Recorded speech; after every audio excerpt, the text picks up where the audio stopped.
প্রার্থী হচ্ছে বা কেউ প্রার্থী দাবিদার নির্বাচনের ক্ষেত্রে সাধারণত ভারতীয় জনতা পার্টির একটা সুনির্দিষ্ট নীতি আছে এবং সেই নীতির ভিত্তিতে হাইকমান্ড থেকে প্রার্থী নির্বাচন করা হয়।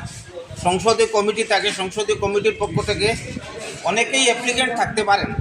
আবেদন তো আমরা অনেকেই প্রার্থী হিসাবে প্রার্থী হওয়ার জন্য করতে পারি, সেই হিসাবে হয়তো একাধিক প্রার্থী থাকতে পারেন, কিন্তু ভারতীয় জনতা পার্টির প্রার্থী নির্বাচনের ক্ষেত্রে একটা সুনির্দিষ্ট নীতি আছে এবং সেই নীতির ভিত্তিতে সংসদীয় কমিটি এবং হাইকমান্ড প্রার্থী নির্বাচন করে।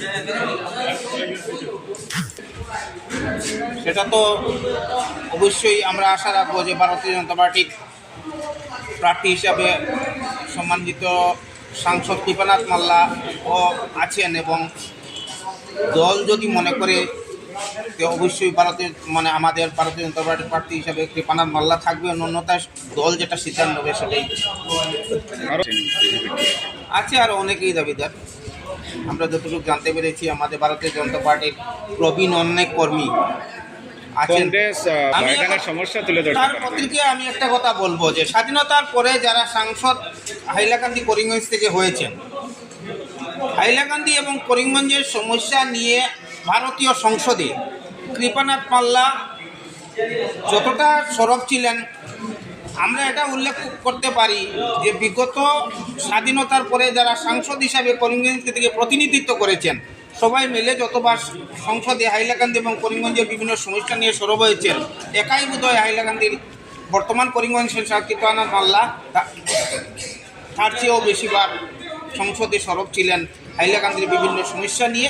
এবং তৎসঙ্গে আমরা এটা উল্লেখ করতে পারি যে হাইলাকান্দিতে একটি কেন্দ্রীয় বিদ্যালয় ভারতীয় জনতা পার্টি সরকার কেন্দ্র এবং রাজ্যে চলাকালীন অবস্থায় হাইলাকান্দিতে একটা সুপার স্পেশালিস্ট হসপিটাল, বিভিন্ন রেলওয়ে ওভারব্রিজ ছাড়াও হাইলাকান্দির বিভিন্ন অঞ্চলের রাস্তাঘাটের যে উন্নয়ন হয়েছে, রেলওয়ে ক্ষেত্রে যে ডেভেলপমেন্ট হয়েছে, অন্যান্য স্বাস্থ্য পরিষেবা বা শিক্ষা ক্ষেত্রে আমরা যে উন্নয়ন দেখতে পাচ্ছি, যে বিগত 60 বছরের মধ্যে বিগত 10 বছরের ভারতীয় জনতা পার্টি সরকার থাকা অবস্থায় যেটা হয়েছে, আমি অবশ্যই জনসাধারণের পক্ষ থেকে এটা বলতে পারি যে যথেষ্ট হয়েছে। এবং আমরা আশা রাখবো যে আগামী সময়েও ভারতীয় জনতা পার্টির সরকার 2024 নির্বাচনের পর আবার ক্ষমতায় আসীন হবে এবং আমাদের উন্নয়নের যে ধারাবাহিকতা সেটাও বজায় থাকবে।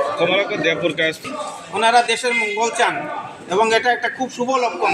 যদিও বিরোধী দলে ওনারা রাজনীতি করেছেন, কিন্তু আজকে ভারতীয় জনতা পার্টি নরেন্দ্র মোদীজির নেতৃত্বে এবং আসামে ডক্টর হেমন্ত বিশ্ব শর্মা মহোদয়ের নেতৃত্বে ভারতীয় জনতা পার্টি সরকার যে উন্নয়নের জোয়ার বসিয়েছে, তার প্রতি শ্রদ্ধা জানিয়ে ওনারা যেভাবে ভারতীয় জনতা পার্টিকে সমর্থন জানিয়েছেন, আমি ওনাদেরকেও আমাদের ভারতীয় জনতার পক্ষ থেকে স্বাগতম জানাই। এবং আমি আশা করি ওনারা কাজ করতে ভালোবাসেন, যার জন্য ওনারা ভারতীয় জনতা পার্টি যোগদান দিয়েছেন। এখানে কাজ করা অনেক জায়গা আছে এবং আমি আশা রাখবো ওনারাও আমাদের সঙ্গে সমান তালে কাজ করে যাবেন এবং ভবিষ্যতে আমাদের উন্নয়নের গতি অব্যাহত। এবার করিমগঞ্জে তো আমরা অনেক সময় শুনতে পেয়েছি যে সংখ্যালঘুরা ভারতীয় জনতা পার্টিকে ভালোবাসেন না, কিন্তু লাস্ট 2019-এর যখন সংসদীয় নির্বাচন হয়, তখনও আমরা দেখেছি অন্তত 10%, ন্যূনতম পক্ষে 10% সংখ্যালঘু ভোটার ভারতীয় জনতা পার্টিকে সমর্থন করেছেন। আর এবার আমরা আশা রাখবো যে তার পরিমাপ অনেক উপরে থাকবে এবং সংখ্যালঘুরা ভারতীয় জনতা পার্টির দিকে অনেকটা ঝুঁকি আছেন। ওনারাও জানেন আগামী 2024 নির্বাচনের পর আবারও ভারতীয় জনতা পার্টির সরকার আসছে এবং মোদিজি আবার স্বীয় ক্ষমতায় অধিষ্ঠিত হচ্ছেন।